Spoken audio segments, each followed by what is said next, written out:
হাত দিলেন। আল্লাহর নবী বলেন আবু বকর তোমার হাত ওখানে আমাকে ধরতে দাও। আল্লাহর নবী নিয়ে হাত ওখানে বাপজি ধরলেন আবু বকর। তাকে দিয়ে বলেন নবী গো আমি আপনার সাহাবা আবু বকর, বলেন আপনি আমার কেন হাত ওখানে ধরতে চাইলেন বলেন। আল্লাহর নবী বলেন ওগো আমার আবু বকর সাহাবা শুনে নাও, ওরে আবু বকর আমি তোমাকে মক্কা থেকে মদিনায় হিজরত রাত্রিতে নিয়ে গিয়েছিলাম। শুধু তাই নাই ও আবু বকর শুনে নাও, আমি অনেক জায়গায় তোমাকে নিয়ে গিয়েছিলাম, তুমি আমার সঙ্গে গিয়েছিলে, আমি তোমাকে অনেক কথা বলেছি আবু বকর। এই আবু বকর আমি দুনিয়ার বুকে আর বেশি দিন বেঁচে থাকবো না, আমার 63 বছর হতে চলল রে আবু বকর শুনে নাও।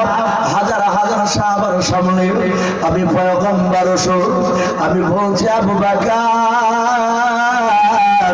আমার হাতের দ্বারায়, আমার জবানের দ্বারায়, আমার পায়ের দ্বারায় যদি তুমি ব্যথা পেয়ে থাকো আবু বকর শুনে নাও, যদি আঘাত পেয়ে থাকো ও আবু বকর তুমি হাজার হাজার সাহাবার সামনে হয় তুমি ক্ষমা করে দাও, নতুবা তার প্রতিশোধ বদলা নিয়ে নাও। বলুন সুবহানাল্লাহ।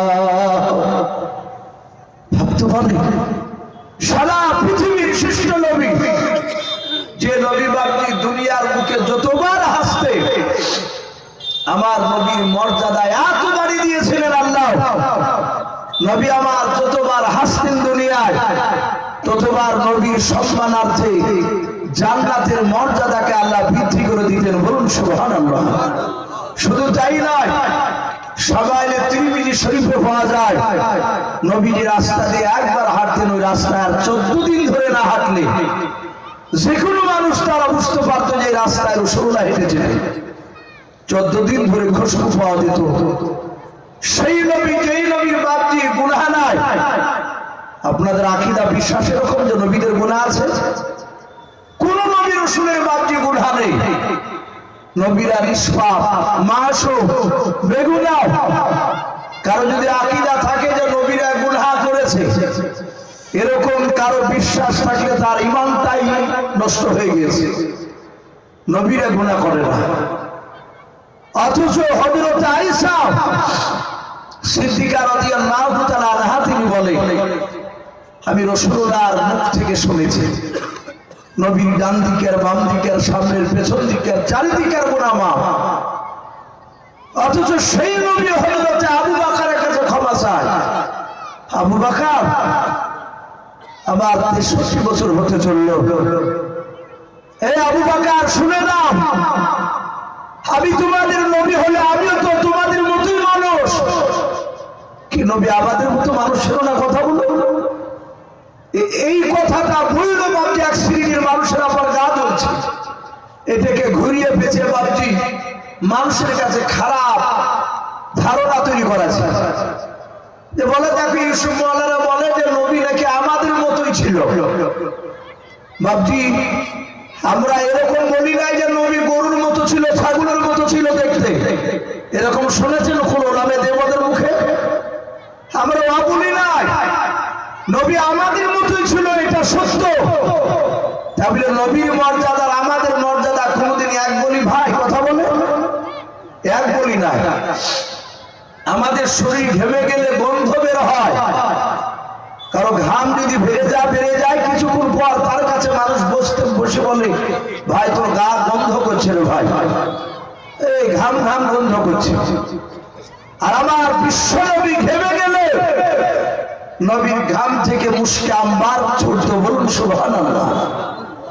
আমার বিশ্ব নবী ঘামগুলো ঝরলে মুক্তার দানা হার মানত। নবীর মর্যাদাকে ভাবতে আমরা ক্ষুণ্ণ করি নাই। নবী সারা পৃথিবীর মধ্যে শ্রেষ্ঠ। যে নবী আমার মক্কাতে দাঁড়িয়ে চাঁদের দিকে ইশারা করে চাঁদকে দুটুকরো করে দিয়েছিলেন, সেই নবীকে আমাদের সঙ্গে বাহ্যিক তুলনা করি না। হ্যাঁ, কিন্তু বাহ্যিক নবী আমাদের মতোই ছিলেন দেখতে। নবী আমার সাহাবাকে বলেন আবু বকর আমি তোমাদের মতোই মানুষ, আমি নবী রাসূল, আমি কলেমার দাওয়াত দিয়েছি, অনেক কথা বলেছি। সাহাবা আবু বকর যদি আঘাত পেয়ে থাকো তাহলে মাফ করে দাও, আর না হলে তার প্রতিশোধ বদলা নিয়ে নাও। যদি আমি তোমার কাছ থেকে ক্ষমা না নিয়ে পারি, কিয়ামতের ময়দানে হয়তো আমি রাসূলুল্লাহ আটকা পড়ে যেতে পারি। হযরতে আবু বকর সিদ্দিক রাদিয়াল্লাহু তাআলা আনহু বাবা নবীর হাত ওখানা ধরে কাঁদেন আর বলে, নবী গো, ও নবীজি, আপনি আমার কাছে ক্ষমা চাইবেন না নবী, আপনি জীবনে কোনোদিন অন্যায় করেননি। নবী, আমি আবু বকর সর্বপ্রথমে আপনাকে আমি চিনতে পেরেছিলাম না। ও বাবজি ভাইরাও, আবু বকরের জীবনীতে পাওয়া যায় আবু বকর কাপড়ের ব্যবসা করতে, উনি সব দেশে বাবজি ব্যবসা করতে গিয়েছিলেন। আবু বকর বাবজি উঁচু ছিল, দেখতে ভালো ছিল। এই আবু বকর সব দেশের বাজার বাবা কাপড় বিক্রি করা তার হয়ে গেল। বিক্রি করার পর আবু বকর বাজার ঘুরে ঘুরে দেখছিল। ও বাবজি ভাইরাও, আমরা অনেক সময় বাবজি আপনার বাজার ঘুরতে যায়, সামনে যে ইজতেমা আছে বাবা, অনেক মানুষ ইজতেমায় গিয়ে বাবা 5 ওয়াক্ত নামাজ পড়ে, পরে মাঝে মাঝে আমরা একটু ঘুরে ঘুরে দেখতে যাই না। আবু বকর বাজার বাবজি ঘুরতেছিল, আর ওই সব দেশের বাজার হাটের বাবা এক ইহুদির বড় পণ্ডিত আলে, কোন কোন কিতাবে বাবজি তার নাম পাওয়া যায় বুহায়ের আরোহী। ইহুদির বাবজি তৌরাতের হাফেজ ছিল। ওই ইহুদির পণ্ডিত তৌরাত কিতাবখানা বুকে করে নিয়ে বাবজি বাজারে ঘুরে ঘুরে বেড়াচ্ছিল। সেও হঠাৎ করে আবু বকরকে দেখতে পায়। ইহুদির আলেমটা দৌড়ে যাওয়ার পর আবু বকরের সামনে গিয়ে দাঁড়িয়ে গেল। দাঁড়িয়ে যাওয়ার পর আবু বকরের পা থেকে মাথা পর্যন্ত বাবজি কয়েকবার দেখিল। তৌরাত কিতাবখানা খুলে খুলে বাবজি মেলানোর পর ডাক দিয়ে বলেছিল, ভাই তোমার নাম কি? আবু বকর। হযরত আবু বকর বলেছিল, হ্যাঁ ভাই আমার নাম আবু বকর। ওই ইহুদির আলেম বুহাইর রহিম ডাক দিয়ে বলেছিল, ভাই আবু বকর তোমার আব্বার নাম কি? আবু কুহাফা। আবু বকর বলে, হ্যাঁ আমার আব্বার নাম আবু কুহাফা। ডাক দিয়ে বলল, ভাই একটু দয়া করে আবু বকর তোমার পেছন দিকে আর পিঠের জামাটা একটু তুমি ওঠাও। আবু বকর বলে, ভাই আমি তোমাকে চিনি না, তোমার বাড়ি কোথায়? ইহুদির আলেম বলে, আমার বাড়ি হচ্ছে ইয়াসরিব দেশে, যেটাকে আমরা মদিনা বলে ভাবতে জানি। ওই ইয়াসরিব দেশে আমার বাড়ি, আমি এখানে এসেছিলাম। বলে, ভাই তুমি আমার নাম আবু বকর তা কেমন করে জানলে? আমার আব্বার নাম আবু কুহাফা, তা তুমি কেমন করে জানলে বলো? ডাকে দিয়ে বলে, ভাই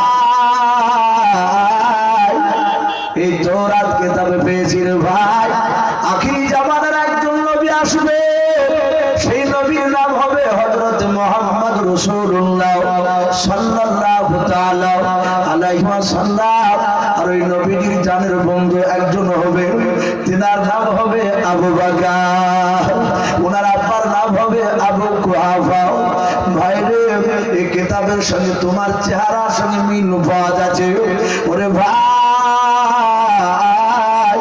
একটু জামাটা উঠিয়ে দেখাও, যদি তোমার পিঠে কালো রঙের যদি দাগ থাকে শুনে নাও ভাই আবু বকর, সারা পৃথিবীর মানুষ যদি একদিকে হয়ে যায় শুনে নাও, তারা সবাই মিলে একদিকে হওয়ার পর তোমার সাথে আর মুহাম্মদ সাল্লাল্লাহু আলাইহি ওয়াসাল্লামের সঙ্গে কেউ বন্ধুত্ব কাটাতে পারবে না। বলুন সুবহানাল্লাহ।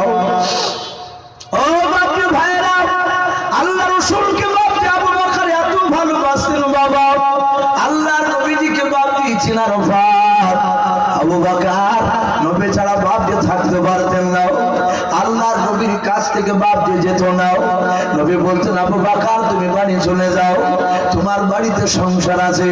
আবু বকর নবীর কাছে কাঁদেন আর বলে, নবী আপনার দরবারে থাকলে আসলে আর আমাকে বাড়ি দিকে যেতে মন চাই না। ও বাপজি ভাইরাও, আল্লাহর নবীর বন্ধু আবু বকর এত ভালোবেসেছিলেন বাবা, কিতাবে পাওয়া যায় আল্লাহর নবীর বাপজি বন্ধু আবু বকর নবীর কাছে নাই। নবী সেই সময় মদিনাতে যায় নাই, মক্কা নগরে বাপজি আপনার ছিল। মক্কা নগরে মসজিদে আমার আমার বিশ্ব নবী বাপজি নামাজের অবস্থায় দাঁড়িয়ে আছে, আল্লাহর নবীজি তাহার ইমামে নামাজে দাঁড়িয়েছে।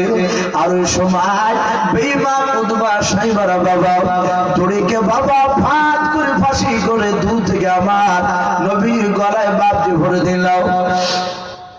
উতবা সাইবার কয়েকজন বাপজি বেঈমান লোক বন্ধু দাও, দুই দিক থেকে বাপজি নবীর গলায় দড়িখানা ভরে দিও, টান মারতে লাগলো। আল্লাহর নবীর বাপজি জিভটা একটু লম্বা হলো, চোখগুলো মোটা মোটা হয়ে যাচ্ছে, দমটা যেহেতু বন্ধ হয়ে আসে। হযরত আবু বকর না একটা বাচ্চা ছেলে দৌড়ে গিয়ে বলেছিল, ও আবু বকর তোমার বন্ধুকে মারতেছে, বলে কোথায়? বলে অমুক মসজিদে মারতেছে। ছোট ছোট বাচ্চা ছেলেরা পর্যন্ত জানতো রে বাবা আল্লাহর নবীর জানের বন্ধু আবু বকর। বলুন সুবহানাল্লাহ। ও বাপজি আমাদের দুনিয়াতে আবু বকরের মতো বাপজি নবীর মতো বন্ধু তো দেখতে পাওয়া যায় না। অনেক সময় বাপজি দেখা যায় কিছুদিন বন্ধুত্ব বাপজি তৈরি হয়।